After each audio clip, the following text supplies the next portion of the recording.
L'économie espagnole a fini de manger son pain noir. À en croire le gouvernement Rajoy, la Banque d'Espagne, Bruxelles et les très austères agences de notation Moody's et Fitch.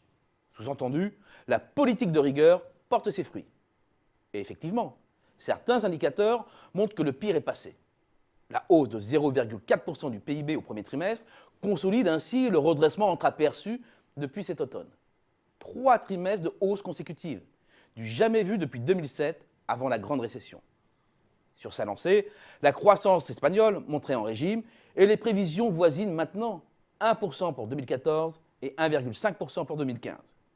Mais les signes les plus encourageants sont d'ordre financier. Les taux d'intérêt pour le financement de la dette sont tombés à 3,31% en mars, un niveau inconnu depuis début 2006, bien avant la crise. Les marchés financiers sont donc au diapason. Autre bonne nouvelle, le retour fulgurant des excédents courants. Partie d'un déficit abyssal de 105 milliards en 2007, la balance courante est aujourd'hui excédentaire de 8 milliards d'euros environ. Un tour de force réussi grâce à l'amélioration spectaculaire de la balance commerciale. Alors bien sûr, l'étranglement des importations, encore inférieur de 15% à leur pic, a facilité ce mouvement. Mais le retour des excédents consacre aussi le boom des exportations records en hausse de 23% depuis leur dernier point haut. Ce retour gagnant n'aurait pu se faire sans une compétitivité retrouvée grâce à la modération salariale et une productivité record.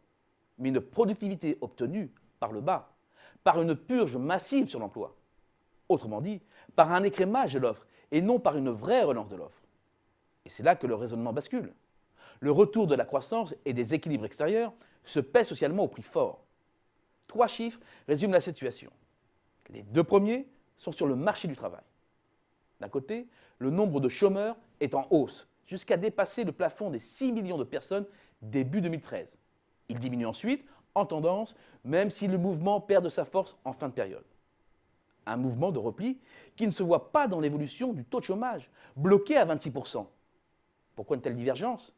Tout simplement parce que la population active diminue encore plus vite. Le nombre d'actifs au premier trimestre est descendu à 22,9 millions de personnes. C'est près de 190 000 de moins qu'en T4 2013, une saignée d'environ 425 000 personnes sur un an. Pourquoi ce revirement ?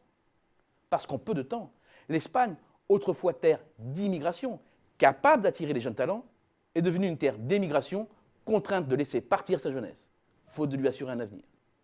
Et le bilan est bien là. La population espagnole diminue avec plus de 400 000 habitants de moins en 2 ans seulement. Car si l'Espagne fait un retour triomphal à l'extérieur de ses frontières, c'est au prix d'un sabordage de son offre et de sa demande interne, à grands coups de purge budgétaire, de tours de vis fiscaux et d'un sous-investissement chronique. Bilan, c'est un champ de ruines. Et l'assiette fiscale s'est réduite comme peau de chagrin, aggravant les problèmes de déficit public et de dérive de la dette publique en route pour les 100%.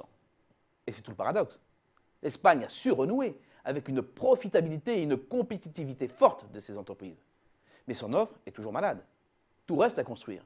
Et la seule proposition que lui offre l'Europe est de rester dans son rôle de sous-traitant low cost pour ses partenaires.